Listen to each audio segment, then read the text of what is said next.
Pendant que ma fille se battait pour sa vie, mes parents publiaient des photos de leur brunch. Puis, le 4e jour à l'hôpital, j'ai reçu un texto de ma mère. « Tu vas bien, n'est-ce pas? Peux-tu virer 4 000 $ pour aider les enfants de ta sœur à avoir des iPads pour Noël ?» Je l'ai bloqué. Le lendemain, mon père a appelé encore et encore. Quand j'ai répondu, il a crié.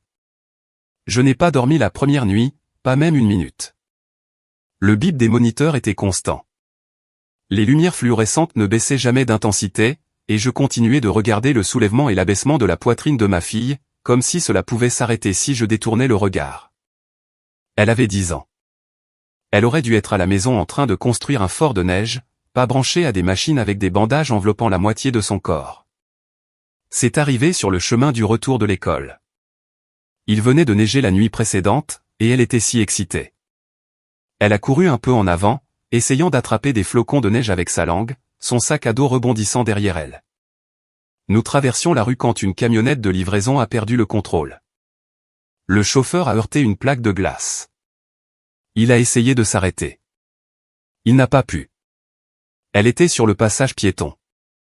J'étais seulement à quelques pas derrière elle. Les moments qui ont suivi sont difficiles à décrire, et je ne serai probablement jamais capable d'en parler pleinement. Elle a survécu. C'est ce qui compte. Mais les blessures étaient graves. 2 côtes cassées, un bassin fracturé, une hémorragie interne. Ils l'ont emmenée d'urgence en chirurgie en moins d'1 heure. Le docteur a dit qu'elle avait eu de la chance. Je ne me sentais pas chanceuse. J'avais l'impression que le monde s'était brisé en 2. Après ça, tout est devenu flou. J'ai emménagé dans la chambre d'hôpital, mangeant à peine, parlant à peine. Son visage était pâle, son corps immobile. Je m'asseyais à côté d'elle, lui tenant la main quand je le pouvais, lui murmurant des choses qu'elle ne pouvait pas entendre, regardant les moniteurs comme s'ils étaient des lignes de vie. Le lendemain de notre arrivée à l'hôpital, j'ai envoyé un message dans la discussion de groupe familial, juste un message court. Je n'avais pas l'énergie d'écrire des paragraphes. Je leur ai dit qu'il y avait eu un accident, qu'elle était à l'hôpital, que c'était grave. Personne n'a répondu. Pas même un point d'interrogation, rien. J'ai fixé ce fil de discussion silencieux pendant des heures. Au début, j'ai pensé qu'ils étaient occupés. Ma mère et ma sœur étaient toujours en train de courir avec la boulangerie qu'elles possédaient à Myrtle Beach. Peut-être qu'elles ne l'avaient pas vue, ou peut-être qu'elles ne savaient pas quoi dire. Mais tard cette nuit-là, quand j'ai finalement ouvert Instagram juste pour me distraire, j'ai vu ce qu'elles avaient vraiment fait. Ma mère avait posté toute une série de photos, brunch dans un café au bord de l'eau, gaufres sophistiqués, beurre en forme de fleurs, verre de champagne. Ma sœur était identifiée sur la première photo, souriant dans un nouveau manteau. La légende disait, dimanche self-care avec ma meilleure amie. On l'a bien mérité. J'ai regardé ça pendant un long moment, non pas parce que la nourriture m'importait. Mais le timing ? Comment peut-on siroter du champagne et poster sur le bien-être quand sa petite fille est dans un lit d'hôpital à 2 états de distance ? Ça, c'était le 2e jour. Le 3e jour, ma fille a commencé à bouger. Elle a murmuré quelque chose dans son sommeil que je n'ai pas compris. Les infirmières ont dit que c'était bon signe. Je suis restée assise là toute la journée à lui parler doucement, lui racontant des histoires de quand elle était petite. Toujours aucun message de ma famille. Puis le 4e jour est arrivé. Juste après 8 heures du matin, mon téléphone a vibré. J'ai regardé l'écran et j'ai vu un message de ma mère. Il disait, « Tu vas bien, n'est-ce pas? Peux-tu virer 4 000 $ pour aider les enfants de ta sœur à avoir des iPads pour Noël ?» C'était tout. Pas de « Comment va-t-elle ?» Pas de « Je suis désolé ». Juste une demande d'argent pour des iPads. Je n'ai même pas réfléchi. Je l'ai juste bloqué. Pas de drame, pas de dispute. Je suis resté assise sur cette chaise rigide dans cette chambre d'hôpital froide avec mon enfant à moitié sous sédatif et j'ai tranquillement retiré ma mère de ma vie. Puis, le lendemain matin, mon téléphone a commencé à sonner sans arrêt. C'était mon père. Cet appel manquait en moins d'1 heure. Au 8e, j'ai décroché. La première chose qu'il a faite, c'est de crier. Il n'a pas demandé comment allait sa petite fille. Il n'a pas baissé la voix. Il n'a même pas dit bonjour. Il s'est directement lancé sur à quel point j'étais irrespectueuse, que bloquer ma propre mère était cruel, que je l'avais embarrassé sans raison. Je l'ai laissé parler. Il n'arrêtait pas de dire que ma mère s'était inquiétée pour moi, qu'elle essayait juste d'aider ma sœur, que Noël était stressant pour tout le monde. À un moment donné, il a dit, « Ta sœur a 3 enfants, Linda. Tu sais à quel point c'est cher. » J'ai regardé ma fille pendant qu'il parlait. Elle dormait, des ecchymoses à peine visibles sous les couvertures, des tubes encore scotchés à son bras. Je me suis demandé s'il avait même vu les photos que j'avais envoyées dans la discussion de groupe. Je me suis demandé s'il les avait fait défiler comme des publicités. Quand il a finalement fait une pause, je lui ai dit qu'elle avait été heurtée par une camionnette. Je lui ai dit qu'elle avait été opérée. Je lui ai dit que je n'avais pas dormi depuis 4 jours. Il y a eu un silence sur la ligne pendant quelques secondes. Puis il a dit, « Eh bien, les accidents, ça arrive. » C'est à ce moment-là que quelque chose a basculé en moi. Je lui ai demandé si maman lui avait parlé du texto pour les iPads. Il a dit oui, puis a ajouté que je pouvais me le permettre, que je ramenais toujours tout à l'argent, que ma sœur avait besoin d'une victoire cette année. Je lui ai dit que je ne virerais rien à personne. Je lui ai dit que mon enfant souffrait encore et que je ne la quitterais pas pour aller me disputer avec un employé de banque pour de l'électronique de Noël. Il a soupiré comme si je l'épuisais. Puis ma mère a pris le téléphone. Je n'avais pas réalisé qu'elle était là. Elle a dit que je faisais du drame, que les enfants guérissent vite, que garder des rancunes ne ferait que me blesser à long terme. Elle m'a rappelé que lorsque ma sœur avait besoin d'aide, je disparaissais toujours. J'ai raccroché. Cette nuit-là, après que les infirmières ont baissé les lumières, je me suis assise seule dans la chambre et je me suis enfin laissé pleurer, silencieusement. Je me sentais stupide d'avoir jamais pensé que ma famille serait là. Je me sentais en colère contre moi-même pour avoir attendu quelque chose de différent cette fois. Et puis, au milieu de tout ça, une autre pensée s'est glissée, une que j'avais évitée pendant 10 ans. Mon ex. Il ne savait pas pour notre fille. À l'époque, je m'étais dit que c'était plus simple comme ça. Il avait vite tourné la page. Nouveau travail, nouvelle vie, et finalement une nouvelle famille. Je m'étais convaincu que je protégeais tout le monde, surtout elle. Assise là, dans cette chambre d'hôpital, à écouter le bourdonnement des machines, j'ai réalisé quelque chose que je n'avais pas voulu admettre auparavant. J'avais fait tout ça seul alors que je n'y étais pas obligé. Le lendemain matin, pendant que ma fille dormait, j'ai trouvé son nom dans mes contacts. Je l'ai fixé pendant un long moment, puis j'ai appuyé sur appeler. Je n'avais pas entendu sa voix depuis plus d'une décennie.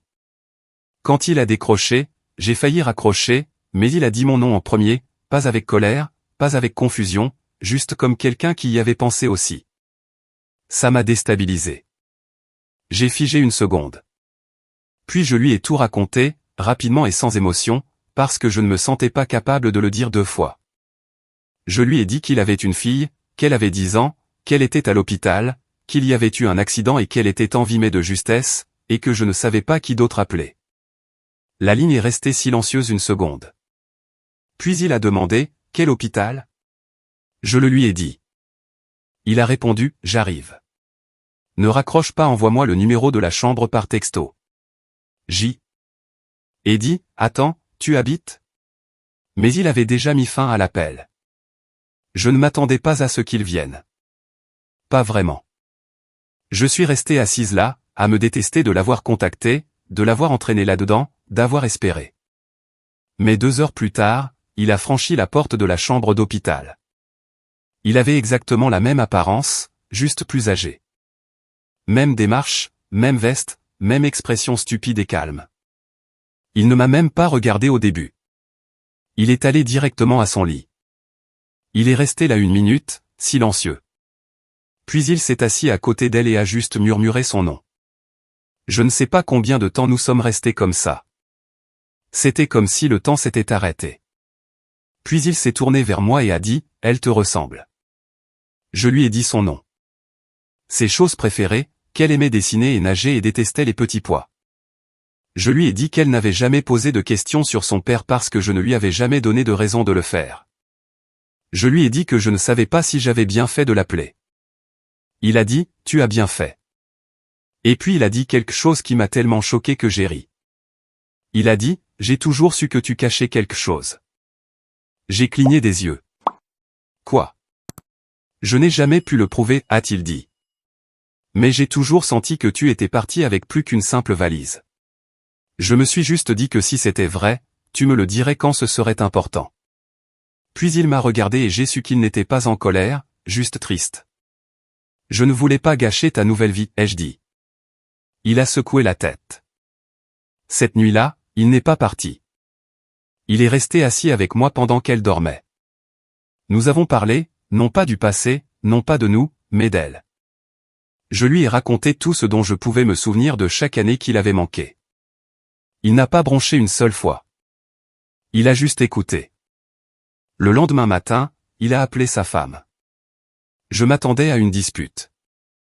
Je m'attendais à ce qu'elle crie ou pleure ou exige qu'il rentre à la maison.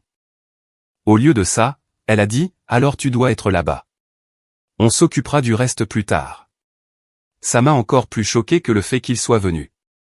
Il est resté 3 nuits à l'hôpital.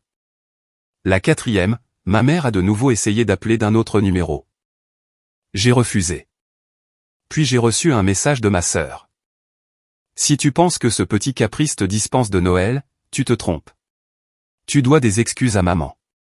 Avant même que je puisse répondre, il a pris mon téléphone, a répondu par une seule phrase et l'a bloqué. Il me l'a rendu et a dit, tu ne leur dois rien. Puis il a souri et a dit, mais tu me dois une photo de son premier anniversaire. Je ne pars pas sans ça. Et pour la première fois depuis des semaines, j'ai ri. Nous avons pu rentrer à la maison 5 jours avant Noël. Elle avait encore besoin d'aide pour marcher, se réveillait encore au milieu de la nuit en pleurant de douleur ou à cause de flashs à moitié remémorés de l'accident. Son corps guérissait, mais tout le reste, la peur, la panique, la façon dont elle s'accrochait à ma main comme si je pouvais disparaître, ça prendrait plus de temps. Ben l'a portée en haut des escaliers. J'ai déverrouillé la porte et pendant une seconde, tout semblait anormal, comme si la maison ne nous avait pas attendus, comme si la vie avait continué sans nous. J'ai traversé chaque pièce comme une étrangère.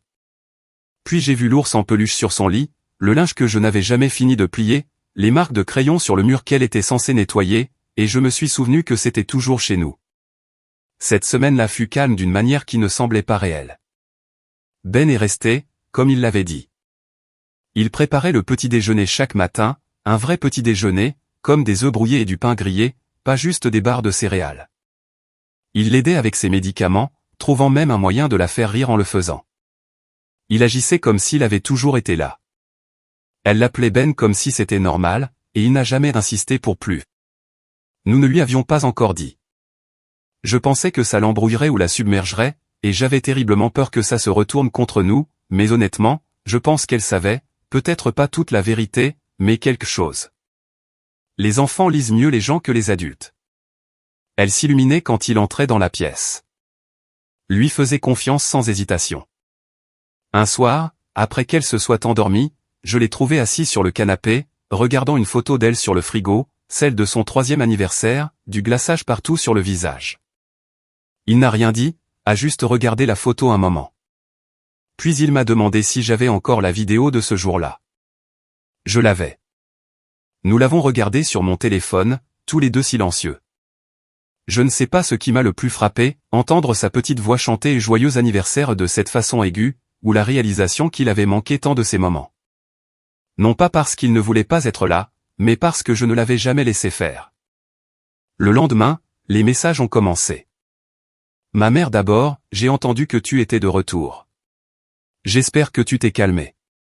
Puis un plus long, le réveillon de Noël est chez nous. Ta sœur fait sa fameuse farce. Amène la petite. N'en faisons pas toute une histoire. J'ai montré les messages à Ben. Il n'a pas dit grand-chose, a juste fait défiler le texte lentement. Puis il m'a regardé et a dit, tu ne leur dois pas ça. J'ai hoché la tête, mais je sentais cette vieille attraction, la culpabilité, le doute. Il donnait toujours l'impression que le problème, c'était moi. Comme si mes réactions étaient la véritable offense, pas ce qu'ils avaient réellement fait. Mais cette fois, je n'ai pas cédé. J'ai répondu, nous ne viendrons pas. S'il vous plaît, n'envoyez plus de messages. Vous n'étiez pas là quand elle a failli mourir. Vous n'avez pas le droit de faire semblant maintenant. Ils ne l'ont pas bien pris. Ma mère a appelé 3 fois. Je n'ai pas répondu. Puis ma sœur, waouh, tu as encore tout ramené à toi. Si maman pleure au dîner, ce sera de ta faute. J'ai ri. J'ai vraiment ri, parce que c'était une chose tellement ridicule à dire. Comme si ce n'était pas moi qui avais pleuré seul sur une chaise d'hôpital pendant qu'elle publiait des photos de brunch. Ben a dit, tu veux que je réponde? Je lui ai dit, non, ça n'en vaut plus la peine. J'ai éteint mon téléphone et je suis retourné emballer les cadeaux. La plupart étaient petits, des livres, des puzzles, des chaussettes. Un petit kit de dessin que j'avais trouvé en solde. Elle s'en fichait. Le simple fait de voir le sapin illuminé la faisait sourire. Puis, le 23 décembre, juste après le coucher du soleil, on a sonné à la porte. J'ai supposé que c'était une livraison. J'ai ouvert la porte sans vérifier. C'était la femme de Ben. Elle se tenait sur le porche dans un long manteau, tenant un plateau de biscuits d'une main et un sac Target de l'autre, rempli de cadeaux. Elle a souri et a dit, « Salut. » Il m'a tout raconté. J'ai figé. Elle a continué, « Je ne suis pas en colère. » Enfin, je l'ai été pendant environ 2 heures, mais ensuite j'ai vu les photos.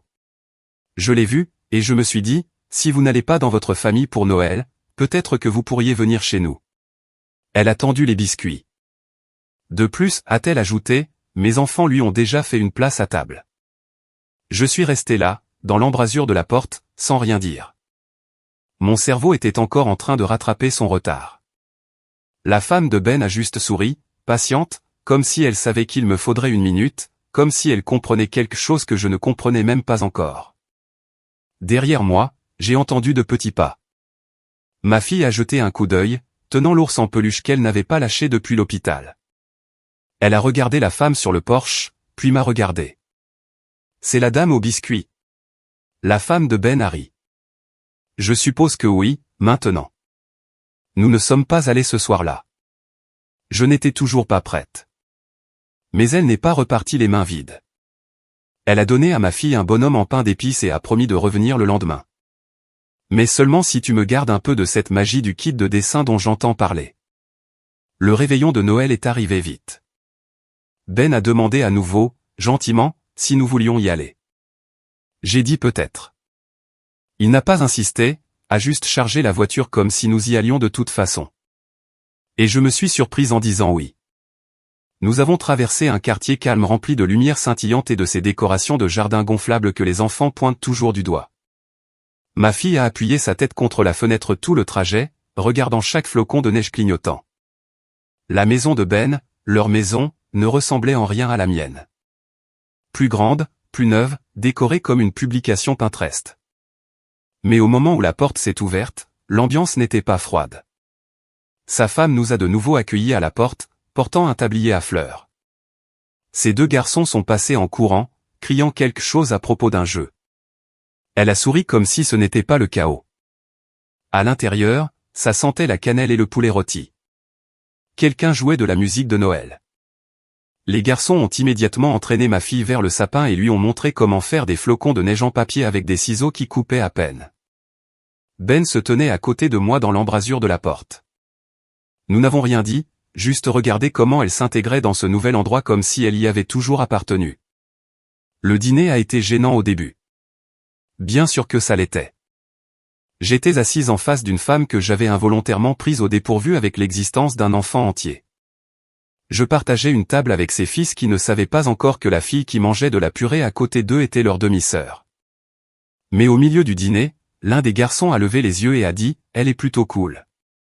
Est-ce qu'elle peut revenir la semaine prochaine aussi ?» Tout le monde a ri, même moi.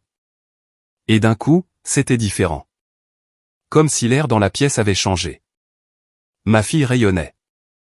Pour la première fois depuis des semaines, elle ne souffrait pas, n'avait pas peur, ne me demandait pas si j'allais bien. Elle était juste redevenue une enfant. Après le dîner, pendant que les enfants jouaient avec leur nouveau puzzle et que les adultes prenaient un café, Ben a sorti son téléphone, a montré à sa femme une vidéo de l'hôpital, juste une courte. Notre fille dessinant avec des mains tremblantes, souriant comme si rien de mal n'était jamais arrivé. Sa femme l'a regardé jusqu'au bout. Je n'ai pas pleuré. Pas à ce moment-là.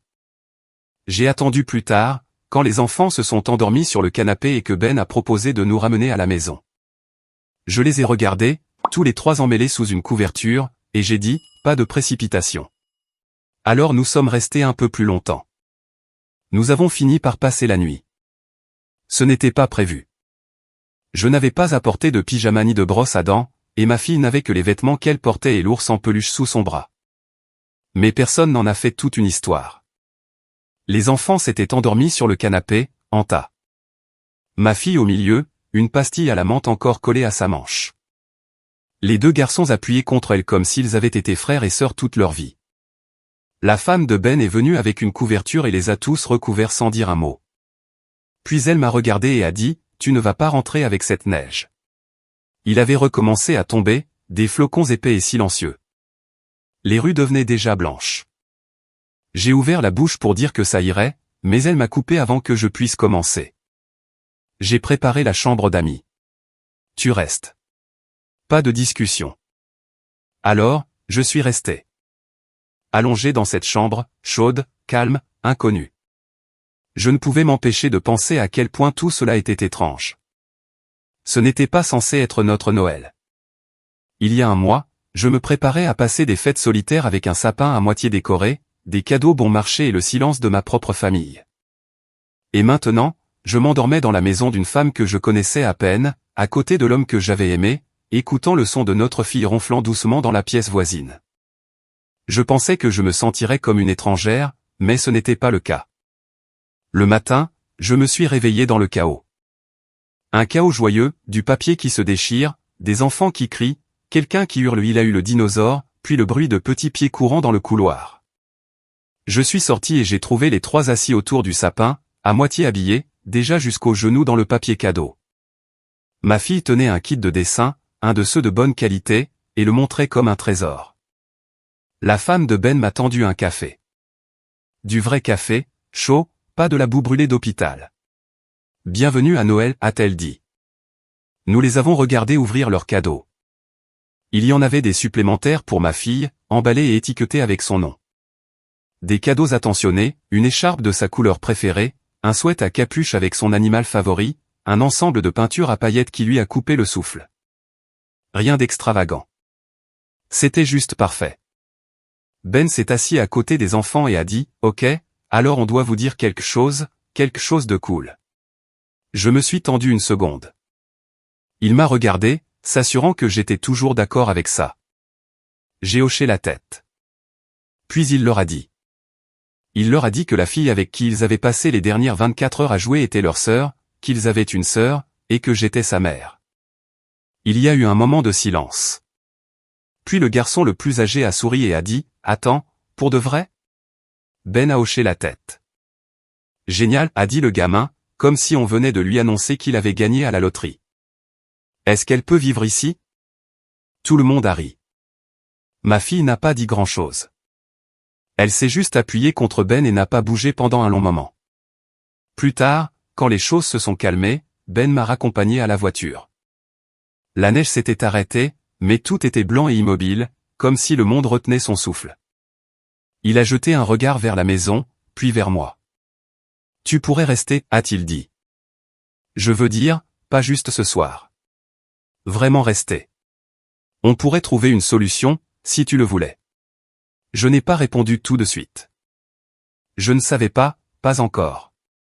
Tout était encore trop nouveau, trop fragile. Mais quelque chose avait changé en moi. Je le sentais. Pas seulement parce qu'il était venu, mais parce qu'ils étaient venus. Tous. Ils nous avaient fait de la place sans rien demander en retour. Pas de culpabilité, pas de manipulation, pas de commentaires désobligeants. Juste de la place. J'ai regardé la maison, la fenêtre où trois enfants nous faisaient encore signe, la femme qui avait fait des gâteaux pour ma fille comme si c'était la sienne, l'homme qui avait tout laissé tomber dès qu'il avait su qu'elle existait. Et pour la première fois depuis des années, j'y ai cru. Nous n'étions plus seuls. Ce n'était peut-être pas le Noël que j'avais prévu. Mais peut-être, juste peut-être, c'était celui que nous étions censés avoir.